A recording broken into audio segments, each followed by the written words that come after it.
Saudi প্রবাসী কলিজা টুকরা ভাই, ভিডিওটা যাবেন না। আজকে ভিডিওটা সর্বোচ্চ শেয়ার দিবেন যেন প্রত্যেকটা প্রবাসীর কাছে এই তথ্যটুকু পৌঁছে যায়। দালালদের ফান্দে নয়, আপনারা অল্প খরচে অল্প টাকা সৌদি আরবে আসতে যাচ্ছেন।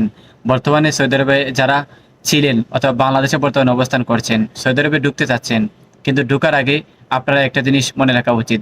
যদি আপনাকে পুলিশ ধরে দেয় অথবা আপনি আউটপাসে বাংলাদেশে গিয়েছেন 3 থেকে 4 বছর আগে বা 2 মাস আগে, 3 মাস আগে, আপনারা এই মুহূর্তে সৌদি আরবে আবার ঢুকতে চাচ্ছেন, আপনাদের জন্য জরুরি যে কাজটা করা হচ্ছে সেটা হচ্ছে ভাই এয়ারপোর্ট পিং।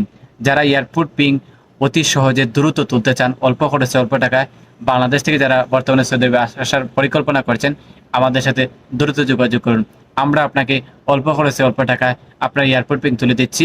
আপনি বাংলাদেশ থেকে আবারও সৌদি আরবে প্রবেশ করতে পারবেন কিনা, আপ থেকে আবারও সৌদি আরবের মধ্যে প্রবেশ করতে পারবে কিনা সেটা দেখতে পারবেন। তাই দিকে আমাদের নাম্বার রয়েছে, বাংলাদেশের নাম্বার রয়েছে অথবা সৌদি আরবের নাম্বার রয়েছে। যে কোনো জায়গায় আপনারা কল করলে আমাদেরকে পাবেন। তাই অনুরোধ থাকছে আজকের ভিডিওটা সর্বোচ্চ শেয়ার দেবেন। দালালদের ফান্দে নয়, দালাল সৌদি আরবে আসার আগে সতর্ক হন, শিওর হন যে আমি প্রবাসে যাওয়ার পর কোনো বিপদের সম্মুখীন হব না। তাই আজকের ভিডিওটা সর্বোচ্চ শেয়ার দেবেন। প্রবাসী ভাইদের কাছে অনুরোধ থাকছে।